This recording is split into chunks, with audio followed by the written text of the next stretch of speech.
พี่น้องอุ้ยสุดเจ้าเห็นข่าวนั่นบ่เด็กน้อยอายุ5 ปีขี่รถไปกับพ่อกับแม่ผันพ่อแม่เกิดอุบัติเหตุพี่น้องรถ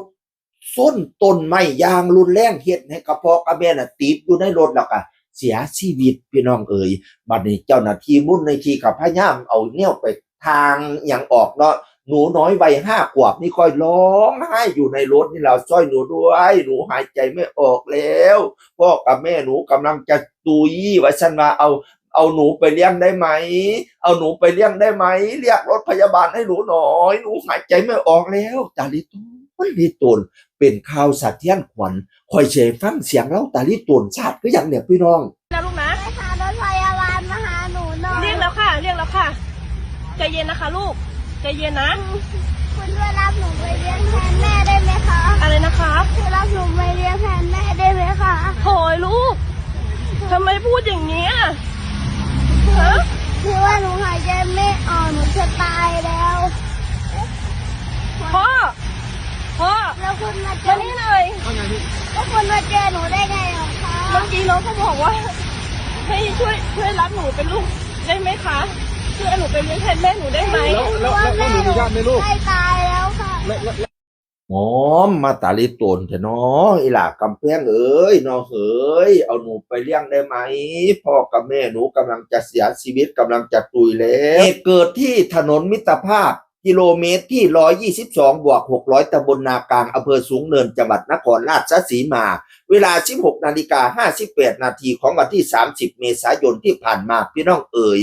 ผู้สามีนี่อายุ36 ปีภรรยาอายุ32 ปีเสียชีวิตพี่น้องเอ๋ยหนูน้อยนี่อายุ5 ปี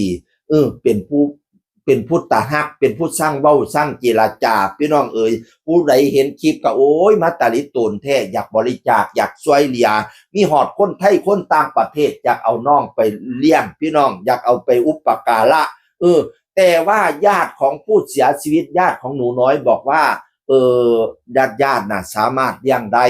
ปู่กับปกติหนูน้อยก็สิอยู่กับปู่กับย่าเป็นหลักเพราะว่าพ่อกับแม่นี่ต้องไปเฮ็ดงานพะนะว่านั่นน่ะญาติพี่น้องม่วนอาม่วนป้าก็อยู่มอๆกันนั่นล่ะสามารถเลี้ยงดูน้องได้อยู่ว่าซั่นว่านั่นน่ะแล้วก็ฝากไปเตือนไปยังมิจฉาชีพทั้งหลายอย่าเอาช่องทางนี้เป็นช่องทางหากินมันมีหลายดิ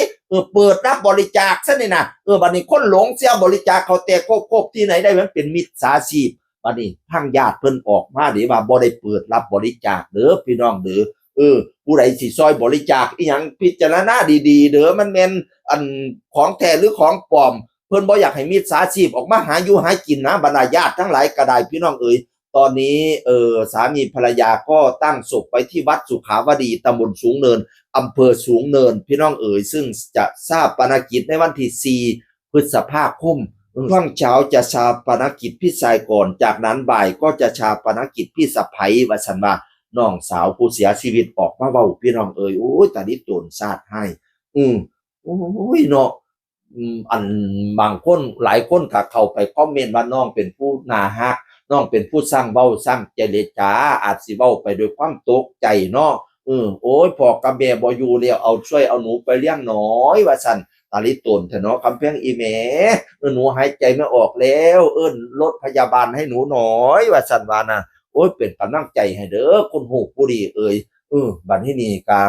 ญาติพี่น้องเพิ่นก็ฮักหุ่มหอมดีอยู่ดอกพี่ป้าน้าสาวก็ได้ปู่ย่าก็เลี้ยงเกียบเสียมามดีอยู่กันผู้ใดอยากช่วยเหลืออีหยังก็จังติดต่อไปหาครอบครัวเพิ่นโดยตรงอย่าหลงมิจฉาชีพพี่น้องเดี๋ยวซุมื้อนี้มิจฉาชีพมันหลายจังก็ได้ก็เป็นกำลังใจให้เด้ออีหล่าเด้อให้โ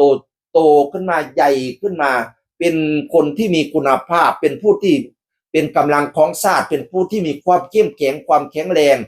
ทนต่อเรื่องต่างๆได้เนาะเหตุการณ์ที่มันร้ายๆก็ให้มันผ่านไปไอ้พ่อแต่แนวดีๆเด้อมีแต่คนหักตัวตาลิโตนโตเบิดประเทศอีหล่าเอ่ยทั้งต่างประเทศเพิ่นก็มาเห็นใจโตให้ชีวิตตัวโฮงย่างเลี้ยงเหลี่ยมเด้อบัดเนี่ยครับแพงอีแม่เสียงคนเก่าเว้าสู่ฟังสวัสดีครับสวัสดีครับ